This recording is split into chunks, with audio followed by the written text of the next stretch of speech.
اعوذ باللہ من الشیطان الرجیم بسم اللہ الرحمن الرحیم۔ برادران عزیز، جیسا کہ ہم نے پچھلی 5 نشستوں میں اسلام سے متعلق چند شرعی احکام سوال اور جواب کی شکل میں آپ کے سامنے پیش کیے، اسی طرح آج کی اس نشست میں بھی ہم اسلامی احکام سوال و جواب کی شکل میں آپ کے سامنے پیش کریں گے، جو قرآن و احادیث کی روشنی میں ہوں گے۔ آج کا سوال ہے، مخلد اور غیر مخلد میں کیا فرق ہے؟ جواب، جیسا کہ پچھلی نشست میں ذکر ہو چکا ہے کہ اہل سنت و جماعت کے 4 ائمہ ہیں: امام اعظم ابو حنیفہ رحمۃ اللہ علیہ، امام مالک رحمۃ اللہ علیہ، امام شافعی رحمۃ اللہ علیہ، امام احمد بن حنبل رحمۃ اللہ علیہ۔ ان ائمہ اکرام نے اپنی خداداد علمی فکری صلاحیتوں اور مجتہدانہ بصیرت کی بنا پر اپنے اپنے دور میں حسب ضرورت قرآن و حدیث سے مسائل فقہ مرتب کیے۔ یوں ان ائمہ کے زیر اثر 4 فقہی مکاتب فکر وجود میں آئے۔ چنانچہ ان 4 ائمہ کرام میں سے کسی بھی فقہی مکتب فکر کی پیروی کرنے والے کو مخلد کہتے ہیں، جیسے امام اعظم کے مخلدین کو حنفی، امام مالک کے مخلدین کو مالکی، اور امام شافعی کے مخلدین کو شافعی، اور امام احمد بن حنبل کے مخلدین کو حنبلی کہا جاتا ہے۔ اس کے برعکس اگر کوئی شخص ان میں سے کسی کا پیروکار نہ ہو تو وہ غیر مخلد ہے۔ سوال، تقلید شخصی سے کیا مراد ہے اور اس کی شرعی حیثیت کیا ہے؟ جواب، ائمہ 4 میں سے کسی ایک امام کے طریقے پر احکام شرعی بجا لانا تقلید شخصی کہلاتا ہے۔ مثلا امام اعظم ابو حنیفہ رحمۃ اللہ علیہ، یا امام مالک رحمۃ اللہ علیہ، یا امام شافعی رحمۃ اللہ علیہ، یا امام احمد بن حنبل رحمۃ اللہ علیہ میں سے کسی کے طریقے پر عمل کرنا۔ تقلید شخصی کی شرعی حیثیت میں حضرت شاہ ولی اللہ محدث دہلوی رحمۃ اللہ علیہ فرماتے ہیں، امت نے اجماع کر لیا ہے کہ شریعت کی معرفت میں سلف صالحین پر اعتماد کیا جائے۔ تابعین نے اس معاملے میں صحابہ کرام پر اعتماد کیا، اور تابعین نے تابعین پر اعتماد کیا۔ اسی طرح ہر طبقے میں علماء نے اپنے پہلے آنے والوں پر اعتماد کیا۔ اسی طرح تقلید شخصی کو لازم کرنے کی ایک واضح نظیر حضرت عثمان غنی رضی اللہ تعالیٰ عنہ کے عہد میں اجماع قرآن کا واقعہ ہے، جب انہوں نے قرآن حکیم کا ایک رسم الخط متعین کر دیا تھا۔ حضرت عثمان غنی رضی اللہ تعالیٰ عنہ سے پہلے قرآن حکیم کو کسی بھی رسم الخط کے مطابق لکھا جا سکتا تھا، کیونکہ مختلف نسخوں میں صورتوں کی ترتیب بھی مختلف تھی، اور اس ترتیب کے مطابق قرآن حکیم لکھنا جائز تھا۔ لیکن حضرت عثمان غنی رضی اللہ تعالیٰ عنہ نے امت کی اجتماعی مصلحت کے پیش نظر اس اجازت کو ختم فرما کر قرآن کریم کے ایک رسم الخط اور ایک ترتیب کو متعین کر کے امت کو اس پر متفق و متحد کر دیا، اور امت میں اسی کی اتباع پر اجماع ہو گیا۔ سوال، تقلید کے فوائد و ثمرات کیا ہیں؟ جواب، چونکہ عام مسلمان قرآن و حدیث سے احکام شرعی کے قواعد و ضوابط کو سمجھ کر مسائل اخذ کرنے کی صلاحیت نہیں رکھتے، اس لیے جمہور اہل سنت کا اس بات پر اجماع ہے کہ شرعی احکام و مسائل میں ان ائمہ میں سے کسی ایک کی تقلید واجب ہے۔ تقلید کا فائدہ یہ ہے کہ عام مسلمان تفرقہ و انتشار سے بچ جاتا ہے۔ جن ائمہ نے ان مسالک کی بنیاد ڈالی وہ اپنے تقوی، زہد و ورع، سخاوت و دیانت، علم و فکر اور کردار کے حوالے سے اعلیٰ ترین مقام و مرتبے کی حامل قرون اولیٰ کی معروف ہستیاں ہیں، لہذا وقت کی سہولت کی خاطر انہوں نے نہایت جانفشانی اور دیانت و لیاقت سے مسائل کو قرآن و سنت کی روشنی میں مرتب کیا۔ شریعت اسلامی کے ایسے اصول و قواعد وضع کیے جس سے عام مسلمانوں کو دین فہمی اور اس پر عمل پیرا ہونے میں فائدہ ہوا۔ سوال، احکام شریعت کیا ہیں؟ جواب، اسلام کے وہ احکام جو مسلمانوں کے افعال و اعمال سے متعلق ہیں احکام شرعی کہلاتے ہیں، جیسے فرض، واجب، سنت، مستحب، حلال، حرام، مکروہ اور مباح۔ سوال، فرض کسے کہتے ہیں؟ جواب، فرض وہ حکم شرعی ہے جو دلیل قطعی یعنی قرآنی حکم اور حدیث متواتر سے ثابت ہو، یعنی ایسی دلیل جس میں شبہے کی کوئی گنجائش نہ ہو، جیسے نماز، روزہ، حج اور زکوٰۃ۔ یہ وہ بنیادی ارکان ہیں جن کا ادا کرنا ضروری ہے اور ادا کرنے والا ثواب کا مستحق ہوتا ہے۔ اگر کوئی مسلمان ان کی فرضیت کا انکار کرے تو وہ دائرہ اسلام سے خارج ہو جاتا ہے۔ ان کو بغیر عذر ترک کرنے والا فاسق اور سزا کا حقدار ہوتا ہے۔ سوال، واجب کسے کہتے ہیں؟ واجب وہ حکم شرعی ہے جو دلیل ظنی سے ثابت ہو اور جسے ادا کرنے کا شرع نے لازمی مطالبہ کیا ہو۔ اس کے بجا لانے پر ثواب اور چھوڑنے پر سزا ملتی ہے۔ البتہ فرض کے انکار سے کفر لازم آتا ہے اور واجب کے انکار سے کفر لازم نہیں آتا۔ سوال، سنت کسے کہتے ہیں؟ جواب، سنت حضور نبی اکرم صلی اللہ علیہ وسلم کا ایسا طریقہ جاریہ ہے جو آپ صلی اللہ علیہ وسلم کے قول یا فعل سے ثابت ہو، جیسے وضو میں بسم اللہ پڑھنا اور تمام اعضاء کو 3 مرتبہ دھونا۔ اس کے کرنے پر اجر اور نہ کرنے پر ملامت ہے۔ سوال، سنت کی کتنی اقسام ہیں؟ جواب، سنت کی 2 اقسام ہیں، ایک سنت موقدہ، 2 سنت غیر موقدہ۔ سوال، سنت موقدہ سے کیا مراد ہے؟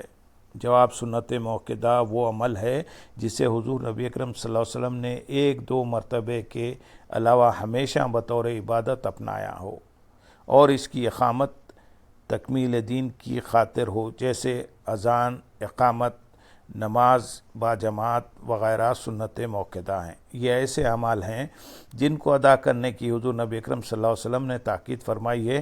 اس کے ادا کرنے پر اجر ملتا ہے اور بغیر عذر چھوڑ دینے کی عادت قابل ملامت و مذمت ہے۔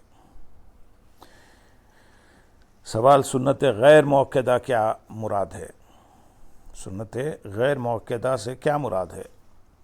جواب، سنت غیر موقدہ سے مراد ایسے امور ہیں جن کے حضور نبی اکرم صلی اللہ علیہ وسلم نے پابندی نہ کی ہو، یعنی کبھی کیا اور کبھی نہ کیا ہو، جیسے عصر کے فرضوں سے پہلے 4 رکعت، ہر ہفتے میں سوموار اور جمعرات کے روزے وغیرہ۔ سنت غیر موقدہ کو سنت زائدہ بھی کہتے ہیں۔ سوال، مستحب کسے کہتے ہیں؟ جواب، مستحب ایسا فعل ہے جس کے کرنے والے کو ثواب ہوگا اور نہ کرنے والے کو گناہ اور عذاب نہیں ہوگا، جیسے وضو کے بعد 2 رکعت نفل پڑھنا مستحب ہے۔ سوال، مباح کسے کہتے ہیں؟ جواب، وہ کام جو شرعاً حلال ہو نہ حرام، اس فعل کو اپنی مرضی سے کرنے یا نہ کرنے پر عتاب ہے نہ ثواب، اور یہی مباح ہے۔ مثلا لذیذ کھانے کھانا اور نفیس کپڑے پہننا۔ سوال، حرام کسے کہتے ہیں؟ جواب، حرام وہ شے یا فعل ہے جس سے لازمی طور پر رک جانے کا مطالبہ کیا جائے، یا یوں سمجھ لیں کہ جس طرح فرض کا کرنا ضروری ہے اسی طرح حرام کا چھوڑنا ضروری ہے، جیسے مردار، خون، خنزیر کا کھانا اور ناحق قتل، بدکاری، سود، شراب نوشی، والدین کی نافرمانی کرنا، غیبت کرنا اور جھوٹ بولنا وغیرہ سب حرام ہیں۔ ان سے بچنا ضروری ہے کیونکہ ان کی حرمت دلیل قطعی سے ثابت ہے۔ حرام کا چھوڑنا لازمی ہے اور اس کا مرتکب سزا کا مستحق ہوتا ہے، جبکہ اس کا انکار کرنے والا کافر ہو جاتا ہے، اور حرام جانتے ہوئے جو اس کا ارتکاب کرے وہ فاسق و فاجر ہے۔ سوال، مکروہ کسے کہتے ہیں؟ جواب، مکروہ وہ شے یا فعل ہے جس کے ترک کرنے کا مطالبہ حتمی اور لازمی طور پر نہ کیا گیا ہو۔ مکروہ کی 2 قسمیں ہیں، ایک مکروہ تحریمی، 2 مکروہ تنزیہی۔ سوال، مکروہ تحریمی اور مکروہ تنزیہی میں کیا فرق ہے؟ جواب مکروہ ہے تحریمی وہ فعل ہے جس سے لازمی طور پر رک جانے کا مطالبہ ہو اور وہ مطالبہ دلیل ظنی سے ثابت ہو، یعنی یہ واجب کے مقابل ہے اور اس کو اپنانے سے عبادت ناقص ہو جاتی ہے۔ مثلا نماز وطر کا چھوڑنا۔ نماز وطر چونکہ واجب ہے اور حضور نبی اکرم صلی اللہ علیہ وسلم نے اپنی زندگی میں اس کو کبھی ترک نہ فرمایا اور اس کے چھوڑنے پر وعید سنائی ہے۔ سورت ابو داؤد سنن میں حدیث روایت ہے کہ حضور نبی اکرم صلی اللہ علیہ وسلم نے ارشاد فرمایا، وطر حق ہے اور جو وطر ادا نہیں کرتا وہ ہم میں سے نہیں ہے۔ وطر حق ہے، جو وطر ادا نہیں کرتا وہ ہم میں سے نہیں ہے۔ وطر حق ہے اور جو وطر ادا نہیں کرتا وہ ہم میں سے نہیں ہے۔ سوال مکروہ تنزیہی وہ فعل ہے جس کو ترک کرنے کے مطالبے میں شدت نہ پائی جائے، مثلا محرم الحرام کی صرف 10ویں تاریخ کا روزہ رکھنا، عورت کا بلا اجازت خاوند نفلی روزہ رکھنا۔ سوال عبادت کے معنی کیا ہیں؟ جواب عبادت عربی زبان کے لفظ عبد سے مشتق ہے اور اس کا معنی آخری درجے کی عاجزی و انکساری ہے۔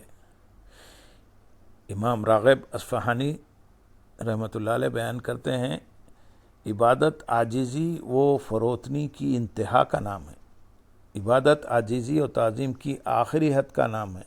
آخری حد کی تعظیم کا اظہار صرف اسی ہستی کے لیے روا ہے جو معبود برحق ہے۔ عبادت صرف ایسے فعل کا نام ہے جو کسی کی نسبت معبود ہونے کا اعتقاد رکھتے ہوئے اس کے لیے تعظیم، عاجزی اور فروتنی کے اظہار کی خاطر صادر ہو۔ سوال اسلام کا حقیقی تصور عبادت کیا ہے؟ جواب اسلام کا حقیقی تصور عبادت یہ ہے کہ اللہ تعالیٰ کے ہر حکم کو برضا و رغبت اس طرح وجہ لائے کہ انکار کی مجال نہ رہے۔ عبادت کی اصل روح یہ ہے کہ اللہ تعالیٰ اپنے بندوں کو جو حکم بھی دے اس پر بلا چوں و چراں عمل کیا جائے، اور یہ حالت پختہ اعتماد اور یقین کے بغیر ممکن نہیں۔ لہذا اطاعت و عبادت الہی کو صرف نماز، روزہ اور دیگر فرائض تک محدود سمجھنا غلط ہے۔ اس کے برعکس حقیقی اور صحیح تصور عبادت یہ ہے کہ بندہ جس دن سن بلوغ کو پہنچے اس دن سے لے کر زندگی کے آخری دن تک اس طرح اپنی زندگی گزارے کہ اس کا کوئی کام بھی خلاف شرع نہ ہو۔ اس دنیا میں رہتے ہوئے اس کا اپنے بیوی بچوں سے سلوک، اپنے پڑوسیوں، اپنے ماتحتوں، افسروں، مزدوروں اور اپنے سے چھوٹوں اور بڑوں، الغرض ہر ذی قرابت اور ذی حق کے ساتھ اس کا سلوک اور معاملہ اللہ کے حکم کے مطابق ہو۔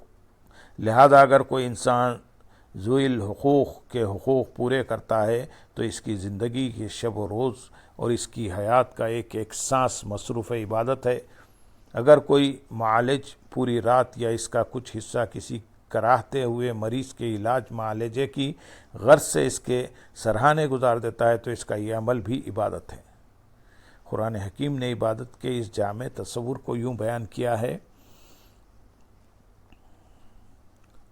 سورۃ البقرہ آیت نمبر 177 میں ارشاد ہے، نیکی صرف یہی نہیں کہ تم اپنے منہ مشرق اور مغرب کی طرف پھیر لو، بلکہ اصل نیکی تو یہ ہے کہ کوئی شخص اللہ پر اور قیامت کے دن پر اور فرشتوں پر اور اللہ کی کتاب پر اور پیغمبروں پر ایمان لائے، اور اللہ کی محبت میں اپنا مال قرابت داروں پر اور یتیموں پر اور محتاجوں پر اور مسافروں پر اور مانگنے والوں پر اور غلاموں کی گردنوں کو آزاد کرانے میں خرچ کرے، اور نماز قائم کرے اور زکوٰۃ دے، اور جب کوئی وعدہ کرے تو اپنا وعدہ پورا کرنے والے ہوں، اور سختی یعنی تنگ دستی میں اور مصیبت یعنی بیماری میں اور جنگ کی شدت یعنی جہاد کے وقت صبر کرنے والے ہوں۔ یہی لوگ سچے ہیں اور یہی پرہیزگار ہیں۔ اس آیت کریمہ میں پیش کردہ عبادت کا تصور انسانی زندگی کے تمام شعبوں پر حاوی ہے، خواہ ان کا تعلق مذہب سے ہو یا معاشیت سے، معاشرت سے ہو یا سیاست سے، حالت جنگ سے ہو یا حالت امن سے ہو۔ گویا عبادت اطاعت الہی کی اس کیفیت کا نام ہے جو پوری زندگی کے احوال کو محیط ہوتی ہے۔ اللہم صلی علی سیدنا محمد وعلی آلہ سیدنا محمد وبارک وسلم، وآخر دعوانا ان الحمدللہ رب العالمین۔